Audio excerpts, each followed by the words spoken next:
有关注到谢欣跟阿翔吗？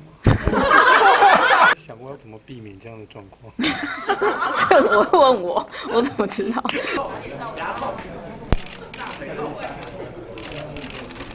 上机了，现在这条一看手稿，看手稿。是。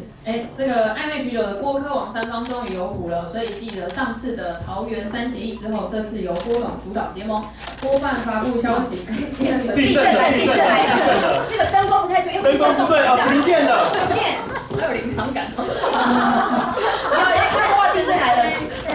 是摄影朋友感受到剧烈的摇晃，像台北市正在发生很大的地震。这个如果等一下稍后有最新的消息，我们会再跟观众。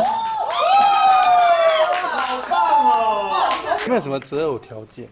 没有什么择偶条件的，因为现在就是工作很忙，所以也没有想太多，就先把工作做好这样子。这个第一集会播出来。对啊，喜欢哪一型的啊？旁边有一个。演艺圈有没有什么？演艺圈有没有什么比较这类型的我喜欢这样子？郭泰轩可以啊。哦，真的吗？真的吗？那我们等下就得到工作，又得到这个爱情，你看看。没有啦，因为没有想太多是择偶条件这件事情，现在也没有时间谈恋爱，所以就是工作为重。台湾男生有机会吗？台湾男生就是多认识、多交朋友这样子。有没有台湾男生勇敢一点？年龄限制，年龄你说大概到多大？上下范围多少？财产限制？没有啦，没有什么限制，就是多看、多交朋友，多看看。那财力有什么限制？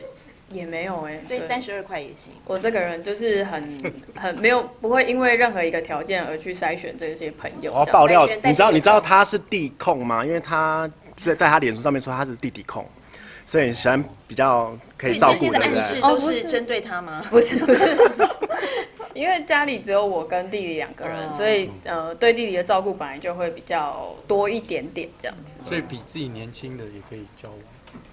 没想过没有想过这个问题。对，等遇到再说吧。小10几岁有可能，小因为很多艺10几岁人都是教一些弟弟来，让自己看起来更冻龄，或是怎么样，会想教这种比较年轻一点。他现在在小10几岁，你很年轻嘞。对，现在再小我10几岁，就是17、16，就差不多。我们注意法律上的问题应该有。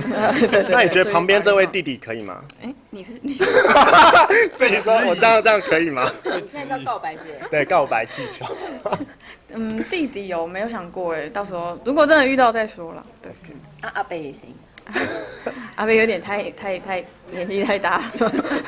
我看争论节目其实看蛮多的，就是会每一台都看，因为大概时段就是8点到12点嘛，所以基本上还是会每一台稍微看一下大家对最近时事的评论是什么，然后大家最近在讨论些什么这样子。所以其他的综艺节目怎么不会看？会不会追剧来抒压一下？追剧时间比较少所以我不太会追剧。然后因为我不太喜欢就是每个礼拜都要等的感觉，所以我可能追剧的时间比较少一点点，所以还是看政论比较多。都是看政论。有关注到谢欣跟阿翔吗？